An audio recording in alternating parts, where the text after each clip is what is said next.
Coucou, bienvenue dans cet épisode numéro 2, 3, je ne sais plus exactement de notre petite session de farm.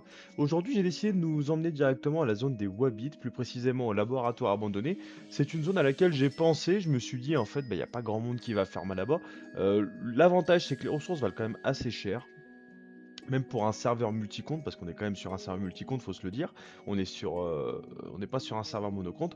Par contre, le désavantage, forcément, c'est que c'est des ressources qui sont assez spécifiques. On les retrouve notamment, on verra un peu après dans la vidéo, on les retrouve dans des crafts d'items Wabit du niveau 120.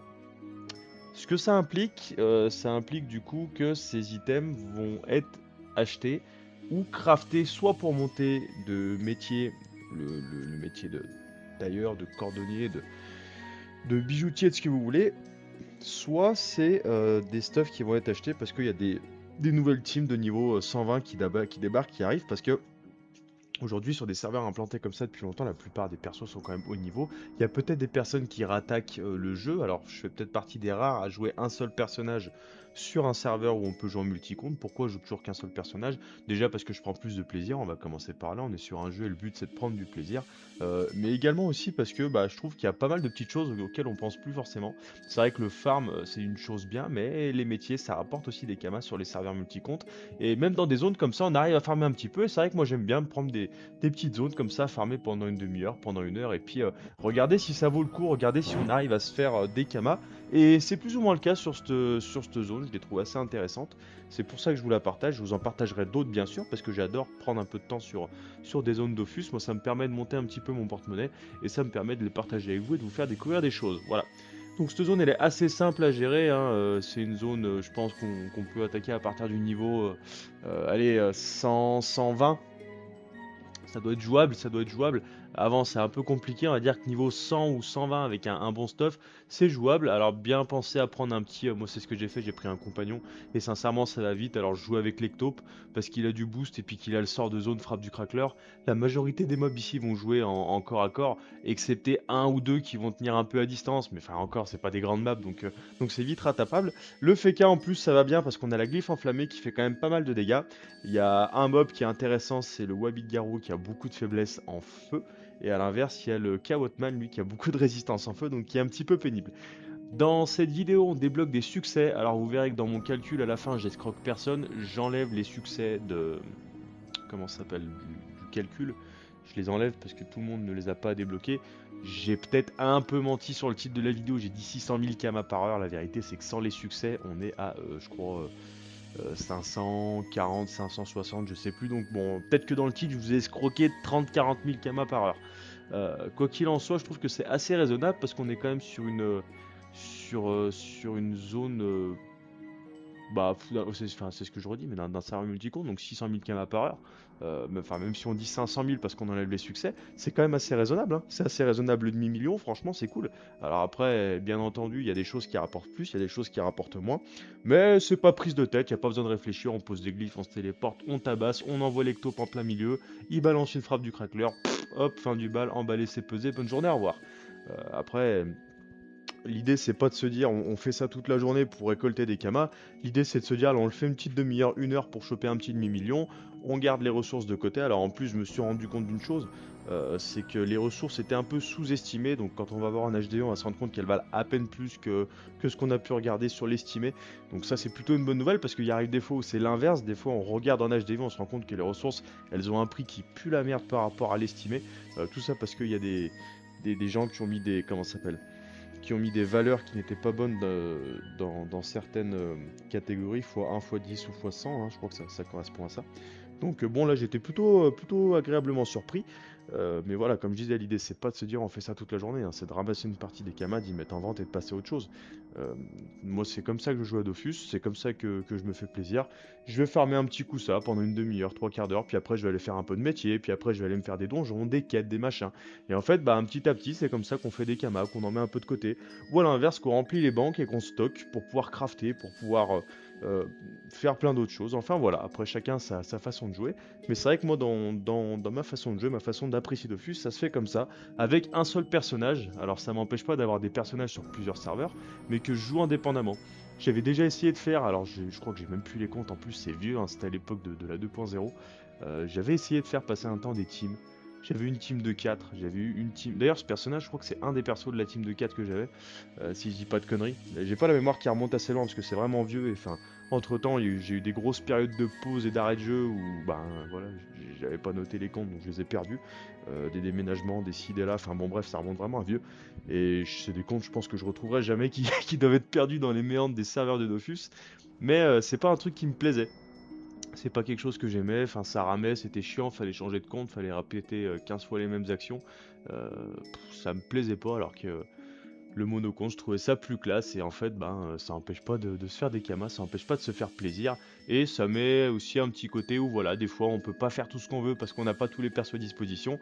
Donc on va aller chercher un peu d'interaction sociale, on va aller chercher un petit peu les copains de la guilde. Alors là j'en ai pas sur ce serveur mais on va aller chercher un peu les copains du serveur et puis tout ce qui se fait. Voilà. Allez, c'est tout pour cette petite partie. Donc je vous laisse pour la partie 2 qui arrive juste là, où on fait le débrief de ce que ça nous a rapporté. A tout de suite.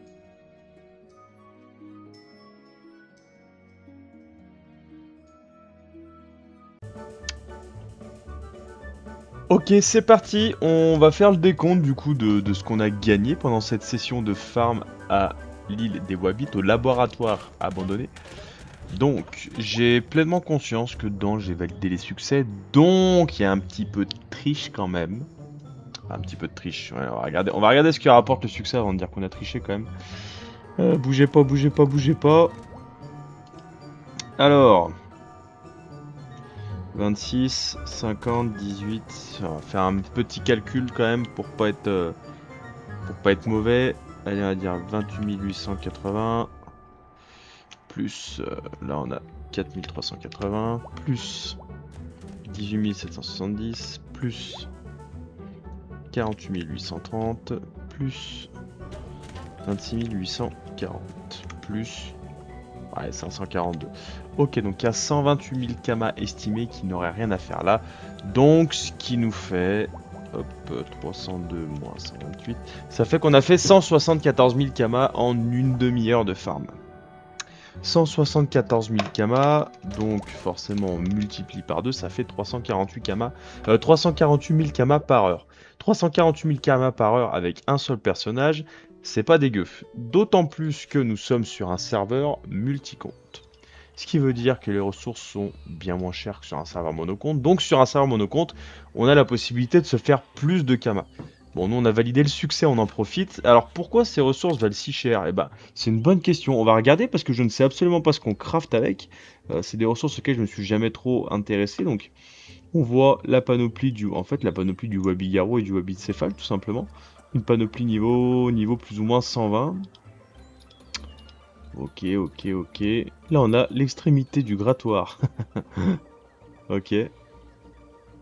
Bon, voilà, on est sur des crafts niveau 120 et des bananes, donc on n'a pas la garantie que ça parte comme des petits pains, mais on pense que... Pourquoi je suis passé là? On sait que ça partira. On sait que ça partira, c'est des choses qui partiront. Après, on est sur un serveur multi-compte. Pardon, excusez-moi. On est sur un serveur multi-compte, donc ce qui veut dire quoi? Ce qui veut dire qu'en fait, on va forcément avoir ces ressources qui seront moins chères que sur un serveur monocompte, dû au fait que ça puisse se fermer en grande quantité. Vous voyez, bon, les prix sont quand même pas réellement déconnants, hein, je veux dire, si on va faire un calcul exact, parce qu'on a regardé avec de l'estimatif, donc là on aurait, allez, on va dire 19 355 fois 2, plus 6000, à peu près, hein, on n'est pas au cam après, ça on aurait plus 80 000, plus ça, 5397, on va pas prendre l'unitaire, hein, on voit que ça vaut un peu, voilà, on va mettre plus 4500 pour le x2, parce que bon, là, je pense que ça vaut pas 2300 balles le bordel. Les yeux, bah, vous voyez, les prix sont quand même assez cohérents, hein. Les prix sont assez cohérents. On a 4479 plus 4479 plus, on va dire 480. Ensuite, les feuilles de Kawotman. C'est quand même assez fidèle au prix estimé, hein. On a plus 48 000, plus 48 000, plus, on va dire 3 x 4, 12, 3 x 8, 24, allez, 1400, 14 000. Plus 40 000 x 2. Avec 4 et 4 plus 8 000 pour les deux. Et ça, on n'y compte pas. On est à 342 000 kamas en une demi-heure, donc forcément on multiplie par 2. Ce qui nous fait 684 000 kamas moins les 128 000 kamas du succès.